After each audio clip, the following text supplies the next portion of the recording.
Hello, ladies. Hello, how are you doing? You look so amazing. I'm actually so excited to see a lot of women in one single room. And I think men should be worried. Are you worried, guys? You look worried to me, actually. We are all queens. We are queens. So let me introduce myself, ladies. My name is Moza Shaiban. And before I actually tell you what I do in what industry, I want to introduce my distinguishing feature, which is I'm just a woman. I'm part of you. I work as hard as you did. And I'm here to share with you a few thoughts and opinions. I'm not here to solve a problem. I think the problem is much more bigger than what we can do in this forum, but we're here to support each other. So I'm a woman, I'm a wife, and I'm a mother of 5 children, and I'm also an employee. I work in the IT industry for the last 12 years, and I'm also a student.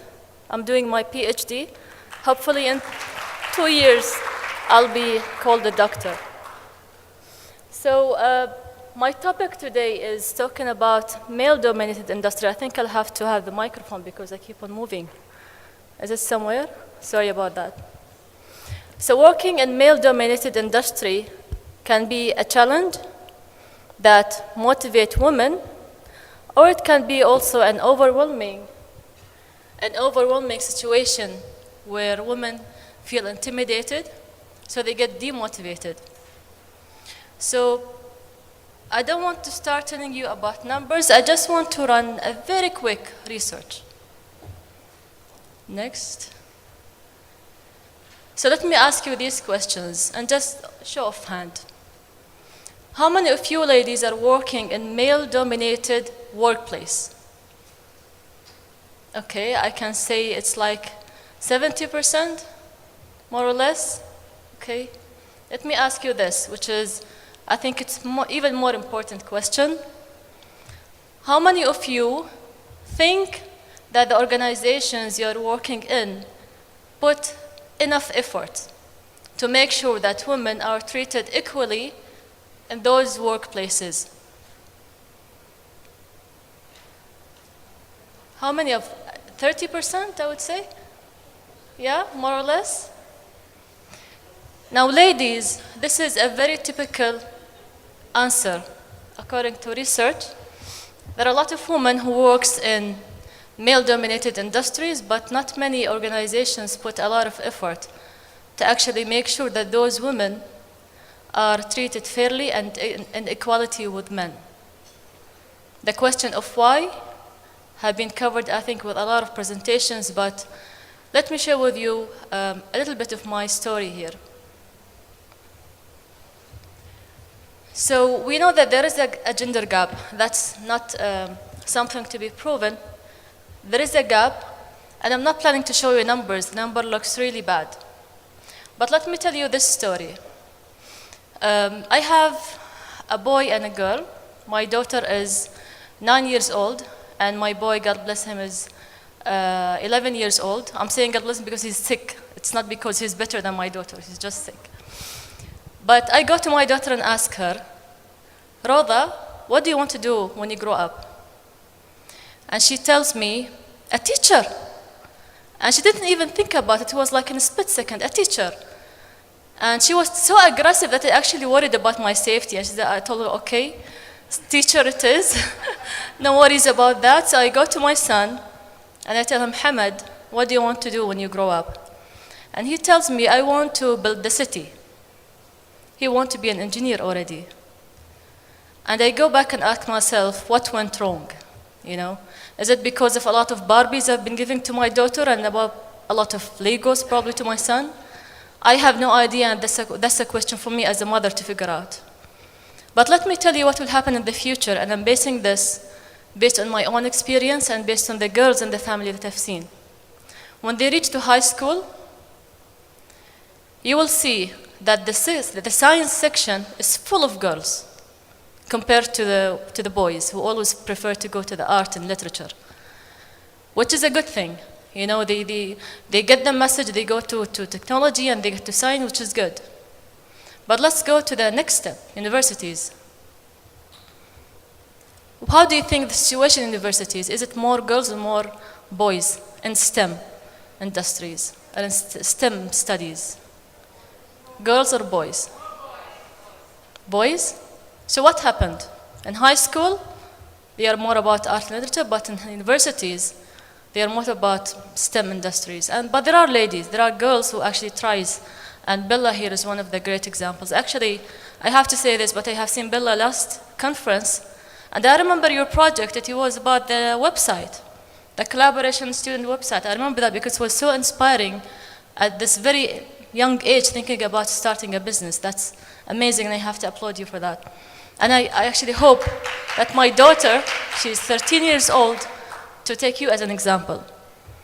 So the story is, there are a lot of stages that our children go through. And each stage of their life define the decision that they are going to do next. So what makes our children go from, I wanted to be a teacher, and then I want to be a scientist, and I want to go to health, and then I want to, and they actually work in totally different industry. And I'm talking about girls in particular. Now, do you think this story that I've told you is relevant to you? Now, it's relevant to me because it happens in my industry, in my culture here in Dubai or in UAE or in Middle East. But is it the same situation everywhere else in the world? More or less the same? Okay. So now,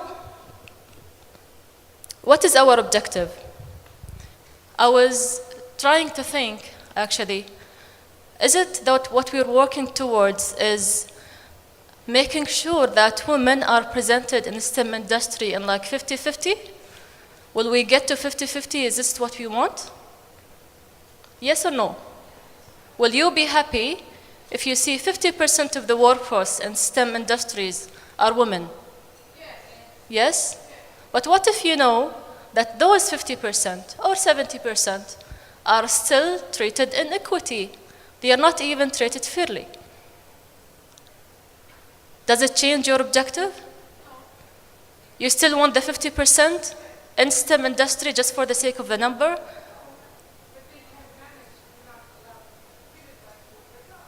Well, it's both objectives, lady. We don't have to worry about too much about the numbers. If we see that 20% that they are currently working in STEM industry are not treated fairly, I don't want 50% of those, I don't want the percentage to increase. They're going to still continue to be treated unfairly. It's just unfair to them. So my objective, or our objective in this forum, is to make sure that the numbers grows, but the fairness and the treatment of women also enhances in every different aspect. Don't you agree? Yes? Perfect. Okay. So the next slide is talking about the challenges. Let me tell you about my story here, just a little bit about my interview. My very first interview when I graduated from the university holding a bachelor in IT. And I went to that interview. Oh, let me ask you, actually, how many of you have been questioned in the interview about, are you okay working with men? Are you okay working late? I think all of us have been questioned on this. Do you think men face the same situation, gentlemen? Does anybody ask you if it is okay for you to work in this environment? I don't think you've been questioned. It's only men who question women about their abilities. For God's sake, I've been studying technology for 4 years in university. Don't you think I've actually went through this? Don't you think I've been on the floor laying cables because I was learning networks, you know? It's not like I've been studying all the time. It's hard work in university too. But the challenges that we face in the first day in interview makes the whole industry intimidating. And this is what happens to me. So I went to an interview, it was an IT position. I had a lot of difficult questions. I was so young at that time to answer and to stand up and tell them, you know, a piece of my mind. So I went to the other company who knew I'm an IT person, who actually did a psychometric test, and the output of that was typical IT nerd. I like to work on computers, I want to do coding, and I want to produce software and hardware and a lot of stuff. Guess what? Guess what is the job offer that they gave me? Was it IT? They gave me sales. Sales. So I go out to the HR and tell them, do you think I've actually spent 4 years of my life studying IT so I can come here and you can give me sales? He said, Moza, it's a very tough industry for you. You're too young to handle IT. And his room of IT people was full of men. It's all of them were men. I'm talking about 15 years ago. So I said, fine. I was very young. I didn't want to be so picky in my, career. So I said, fine, I'll be sales. I went into sales. I've been doing presentations to people about, the different projects running in Dubai. 7 months later, I had it. I really wanted to go to IT. I started to lose my knowledge. But then at that time, my manager comes and tells me, Moza, you've been so good, I want you to handle all the VIPs in sales. And I tell him, sorry, sir, this is my resignation. I don't want to be in this field. I've stayed for 7 months only to prove you that I can adapt. I can be excellent in sales, but I can also be excellent in IT. So I go to a different industry. I've been interviewed by another company, an aluminium smelter here in Dubai. I've been given an opportunity to work in IT.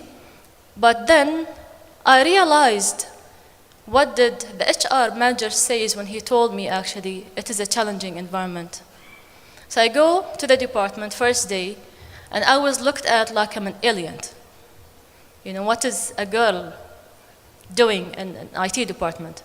What's going on? Is she an auditor? Is she from government? So I sat there, and I had an office, far away.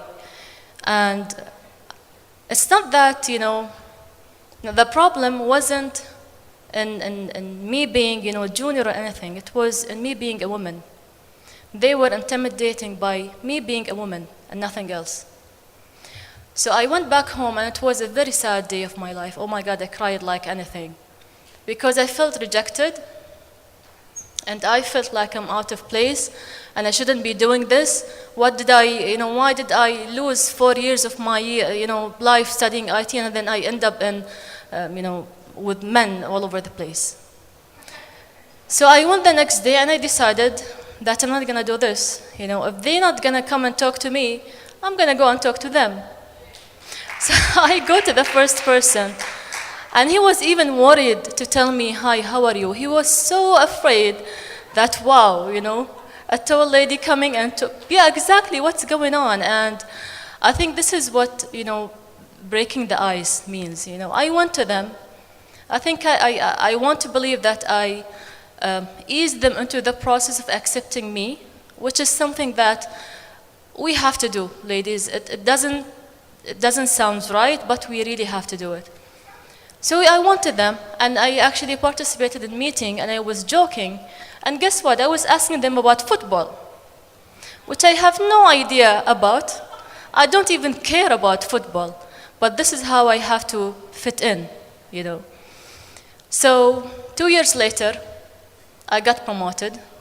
Another 2 years later, I got another promotion. Everybody was like pissed off. Nobody gets promoted every 2 years. What are you doing? 6 years later, I got a promotion. And then after 12 years serving this company, I got a huge farewell party because I decided to move on in my life. So I went out of that company with all the difficulties I had. And it wasn't an easy thing to get, equally promoted and so fast, I had to work twice as the men. And it's a reality that we all are facing. Because we are underrepresented, we have to work harder, but we also work smarter, And this is a quality that only exists in men, in women. Sorry, man. I mean, we are really smart. We are really smart. You know what? It just came to my mind, actually. Why did God give us the quality of giving birth and not men?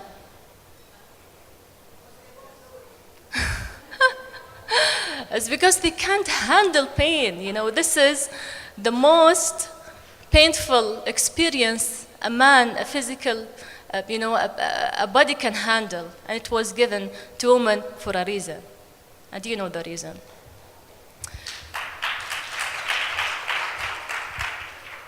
So, talking about the typical, issues about discriminations and bias and stuff, I believe that it's different from one culture to another.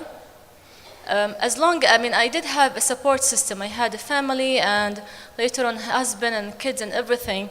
But the families themselves feel that their women or their girls is not supposed to be in environments like technology or science. So it's a problem with the society. And I'm talking about our culture and tradition, which feels like this woman is a piece of diamond. She's not supposed to go out there and expose herself to injuries sometimes and, harsh environments in technology and science. So I had to convince my family actually to go to this field. And I come from a family full of teachers. All of them are teachers. My sister is a principal already. My mom was a teacher and my cousins and everything. And so me going into this field was like, it's a crime. She did the very wrong thing. Now, moving forward, I don't want to explain the difficulties because you all went through it. Probably some of us is more than the others. But look at us now. I mean, all through the difficulties we went through, we are here already. And I was actually watching Meera, and she was looking at everyone so proudly. And I have to look to you and tell you thank you very much for bringing us in this room and showing everybody else that there are role models. I think some of the people we're talking about, there are role models. There are people who went through difficulties, but look where we are right now. There are executives, there are directors, there are technology experts, and there are people who are looking at us as role examples like Bella, and I hope that we will have much more in the next conference. And we have to work harder not only to prove ourselves, but to also help the next generation actually doing what we're doing right now. My next slide, and the last one, is just food for thought. I hope that I've given you some of my experiences and some inspirations. But rethink about the barriers. Some of the barriers, we create them ourselves. If I sat there in my office and I told myself, no, I'm not going to do it. I'm a lady, I'm a girl. I don't have to go and speak to boys. I don't think I would be lasting in IT environment. I think I will quit the next week and then maybe go back and be a teacher or something. And then don't only think about statistics. It's important to get the numbers up.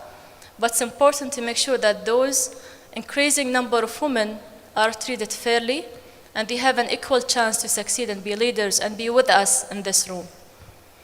Now I just want to leave you with this quote. We can't change the fact that girls make up a very small percentage in STEM, nor we can change the fact that the way media portrays girl as geeks, oh my God, I have millions of stories about this thing. The other day I was talking to my daughter and I tell her, why don't you become a computer engineer? And she says, what?